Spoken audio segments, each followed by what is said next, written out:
Lilikuwa ni swala la muda tu Marekani pamoja na washirika wake kukubaliana na kauli ambazo tumekuwa tukiziongea kwa muda mrefu sana.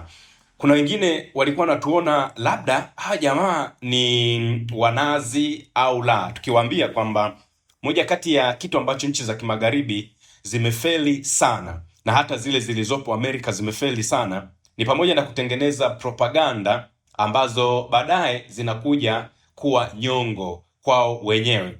Leo tunapozungumza, mimi nilizungumza hata kipindi cha nyuma nikasema moja kati ya kosa kubwa sana Marekani alilifanya ni kwamba alifanya kitu kinaitwa miscalculation kwenye mgogoro wake na Iran, na aliyemfanya akafanya hiyo miscalculation alikuwa ni Israel. Yaani Israel alimtengenezea skripti Marekani, ambayo hiyo script ilikuwa ina baadhi ya vitu ambavyo vilikuwa havijakamilika kuihusu Iran. Sasa leo tunaona waziri mkuu wa Israel Benjamin Netanyahu amekanusha vikali madai kwamba alimshawishi au kumpotosha rais wa Marekani Trump kuingiza Marekani katika vita ambavyo vimegharimu vibaya mno Marekani. Amezungumza kwenye mkutano na waandishi wa habari. Netanyahu amesisitiza kwamba Trump amekuwa akifanya maamuzi yake kwa kuzingatia maslahi ya taifa lake na si kwa kushinikizwa na upande wowote kutoka nje. Kauli hiyo inakuja wakati vita kati ya Marekani na Israel pamoja na Iran vikiingia katika wiki yake ya tatu bila dalili za kumalizika, huku mvutano ukizidi kuongezeka katika eneo hilo lililopo Mashariki ya Kati. Wanasiasa kutoka chama cha Democrat pamoja na baadhi ya wa Republican wamekuwa wakidai kwamba mashambulizi ambayo yalianzishwa mwishoni mwa Februari dhidi ya Iran yameipelekea Marekani katika kile walichokiita vita vya kudumu kwa maisha na kwa maslahi ya Israel. Lakini pia aliyewahi kuongoza kituo cha taifa cha Marekani cha kupambana na ugaidi anayefahamika kama bwana Joe Kent alidai kwamba Trump na timu yake waliathiriwa na kile alichokiita ushawishi mkubwa wa makundi ya Israel. Sasa Netanyahu akijibu juu ya tuhuma hizo anasema, je, kuna yeyote ambaye anaamini kwamba kuna mtu anaweza kumwambia Rais Trump afanye nini? Hilo haliwezekani, akiongeza kuwa rais huyo hakufanya maamuzi yake kulingana na kile anachoona kinafaa kwa Marekani. Netanyahu anasisitiza zaidi kuwa hakumpotosha mtu yoyote wala hakulazimika kumshawishi Trump kuhusu uamuzi wa kuizuia Iran kuendeleza mpango wake wa nyuklia. Kwa mujibu wake, Trump alielewa hatari ya Iran kuendeleza silaha za nyuklia na uwezo wa kurusha makombora yenye vichwa vya nyuklia. Anasema yeye ndiye aliyenieleza hilo, si mimi niliyemweleza. Ushirikiano wetu ndio njia pekee ya kuzuia hatari hii kubwa. Hata hivyo, wiki hii imeonyesha dalili ya kutoelewana kati ya Marekani na Israel kuhusu uendeshaji wa vita hivyo.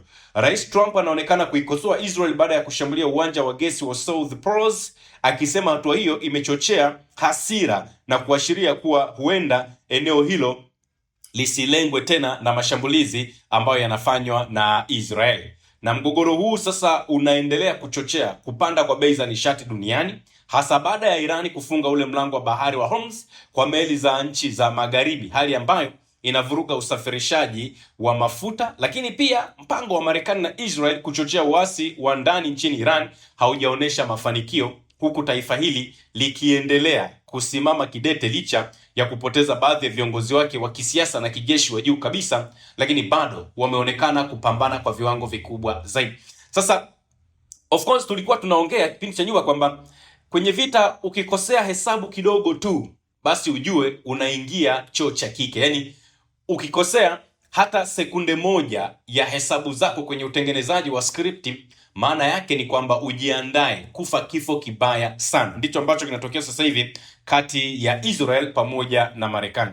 Israel ndio ambao walimwambia Marekani, yani kauli ambayo anaizungumza leo Benjamin Netanyahu, ukitazama nje ya boxing unaona kabisa ni kauli ambayo inalenga kama kutafuta huruma ya dunia. Yani Israel asionekane amemfanya Marekani azidi kudhalilika zaidi duniani, bali Muisrael anataka kuuonesha ulimwengu kwamba yeye alikuwa anaye mpango wa kupambana na hiyo na Iran, lakini mapambano yake yalikuwa yanamhitaji sana Marekani kwa sababu Marekani na yeye wanashirikiana.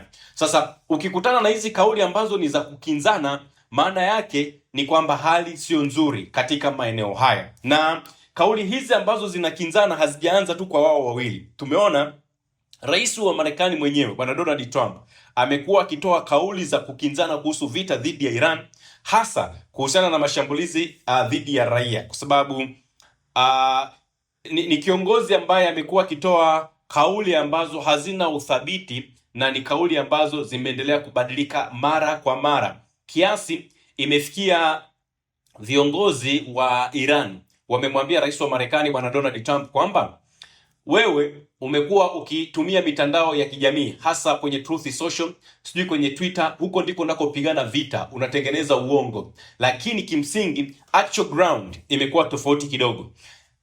Hivi karibuni rais wa Marekani bwana Donald Trump amekuwa akitoa matamshi ambayo yanapingana. Mara anatangaza ushindi dhidi ya Iran na kudai kwamba yuko mbele ya ratiba ya operation ya kijeshi, wakati mwingine anasema hajafikia malengo yake na anatafuta mbinu za kuongeza mashambulizi zaidi katika taifa hilo la Iran. Unaweza ukajiuliza, hizi kauli kwa nini zinakinzana hivi? Hizi ni kauli ambazo zinakinzana ni kwa sababu wanatafuta mlango wa kutokea, mlango ambao mpaka sasa hivi tunapozungumza bado haujafunguka. Mashambulizi ya Israel dhidi ya uwanja wa gesi wa Iran ambayo yalifanyika kwa uratibu na Marekani, Donald Trump anasema hakujulishwa mapema. Yaani Iran wanashambuliwa na Marekani kwa kushirikiana na Israel. Israel amefanya mashambulizi kule Iran. Marekani kupitia Donald Trump anamwambia, wewe Muisrael, kwa nini haukunishirikisha kwamba unataka kwenda kufanya shambulizi eneo fulani? Sasa hii inaonyesha kwamba wao wenyewe Marekani na Israel sasa hivi wamefikia hatua hawaelewani kabisa, kwa sababu ya matarajio waliokuwa nayo na kitu ambacho wanakutana nacho imekuwa ni tofauti sana. Na siku moja tena rais wa Marekani bwana Donald Trump alitoa kauli ambayo alisema ilikuwa inahusiana na FIFA World Cup 2026. Alisema kwamba Marekani haitakuwa salama kwa timu ya Iran ikishiriki michuano ya kombe la dunia. Na of course ilikuwa ni kauli ambayo kwenye upande wa michezo ilileta maswali mengi sana. Baadaye akabadilisha msimamo wake kupitia katika mtandao wa Truth Social, akasema Marekani iko tayari kuandaa mashindano hayo kwa usalama mkubwa na mafanikio makubwa. Na mtakumbuka mwanzoni mwa vita Trump alitangaza kuanzishwa kwa hiyo operation ya kijeshi ambayo ameita Operation Epic Fury, ambaye wajuzi wanasema inaitwa Operation Epstein Fury, akisema inalenga kulinda raia wa Marekani dhidi ya tishio la haraka kutoka Iran. Hata hivyo, madai hayo yalikuwa hayajaambatana na ushahidi wa aina yeyote ile. Wakati huo huo, mjumbe mkuu wa mazungumzo wa Marekani Steve Witkoff alisema kwamba waziri wa mambo ya nje wa Iran Abbas Araghchi alitishia kuwa Iran inaweza ikatengeneza silaha 11 za nyuklia, ambapo baadaye Araghchi alikuja kupinga vikali mno madai hayo kwenye mahojiano akisema mazungumzo ya Geneva yalikuwa yanaonesha maendeleo mazuri zaidi. Baadaye Donald Trump akishirikiana na waziri wa Israeli Netanyahu wakatangaza kwamba vita hivyo vinalenga pia kubadilisha utawala wa Iran kwa madai ya kuwaletea uhuru wananchi wa Iran. Hata hivyo, baadaye akasisitiza kwamba hakutakuwa na makubaliano yoyote isipokuwa ujisalimishaji usiokuwa na masharti. Kwa hiyo kumekuwa na kauli ambazo zinapingana. Kauli za Marekani zinasema wanataka kufanya mashambulizi kwenye maeneo ya kijeshi. Lakini sasa hivi unaona Marekani wanashambulia miundombinu ya kiraia. Unaangalia wanashambulia shule kama ambavyo walishambulia ile shule ya Minab. Lakini pia kama haitoshi, Marekani wameenda mbali zaidi. Wanashambulia hospitali, wanashambulia vituo vya afya, wanashambulia makazi ya watu, wanashambulia magari ya uokoaji ambayo yanafanya shughuli za uokozi katika taifa hilo la Iran. Kwa hiyo ile mipango ambayo walikuwa nayo sio ambayo inaendelea sasa hivi katika eneo hilo.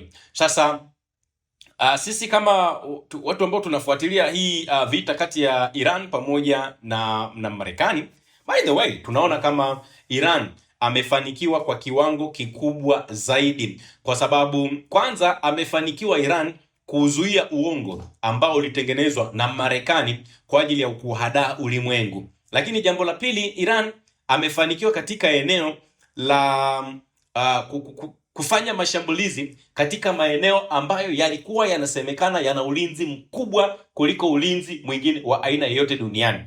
Kwa mfano, Iran amefanikiwa kuishambulia Tel Aviv ambao ni mji mkuu wa Israel, ambao huo mji mkuu wa Israel unalindwa kwa kitu kinaitwa Iron Dome. Na unapoizungumzia Iron Dome, ni moja kati ya ulinzi wa anga ambao ni hatari zaidi duniani. Na inajengwa katika mfumo ambao ni wa tofauti na mifumo mingine yeyote ile duniani, yani ile mifumo ya kiulinzi. Lakini Iran alifanikiwa kuudungua kwa sababu ni mfumo ambao umetengenezwa kwa kushirikiana na makampuni mbalimbali. Kwanza walioshiriki ujenga Iron Dome ni ile Israel Rafael Advanced Defense System, lakini pia wameshirikiana na Israel Aerospace Industries. Lengo lake kuu ni nini? Ni kuzuia makombora mafupi, makombora ya mizinga, pamoja na baadhi ya drone ambazo zinarushwa na maadui zake. Kwenye hiyo Iron Dome kuna mfumo wa rada ambao huu unagundua hatari ya aina yeyote ile. Kuna kituo cha udhibiti ambacho hiki sasa tunasema ndio kama ubongo wa mfumo wenyewe, kwa sababu chenyewe ndicho ambacho kinafanya uchambuzi wa data kutoka kwenye rada, inaamua kombora lielekee wapi. Kwa maana ile kombora kama limerushwa kutoka labda Dar es Salaam kwenda Tanga, ule mfumo ndio unaangalia je, ile kombora tulichengeshe lielekee upande gani. Lakini pia ina kifaa cha kurusha makombora, ambapo hapo sasa ndipo kunayo makombora maalum ambayo yanafahamika kama Tamil interceptors. Lakini pia huu mfumo unafanya kazi kwa sababu gani? Unafanya kazi kwa maana ya ile step tunasema ni hatua kwa hatua.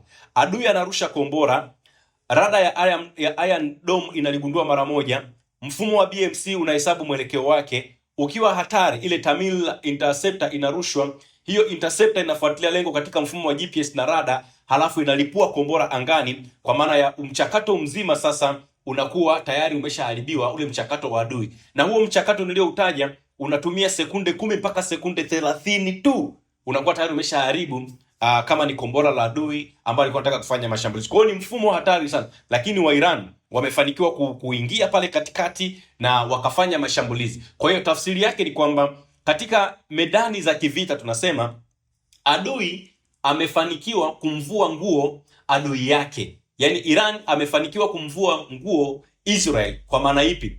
Israel, huo mfumo ndio ambao alikuwa anasema anataka kuuza, sio kupeleka Ukraine pamoja na maeneo mengine. Sasa kama ndani ya taifa lenyewe la Israel mfumo umeshambuliwa, maana yake ni kwamba kwenye soko la dunia anaanza kupoteza uaminifu kwa wale ambao walikuwa wanataka kununua huo mfumo. Hizo ndizo hasara ambazo wanazikuta. Lakini mfumo huu unatumia teknolojia ya mnaita akili mnemba, artificial intelligence, ambayo inafanya maamuzi ya haraka sana.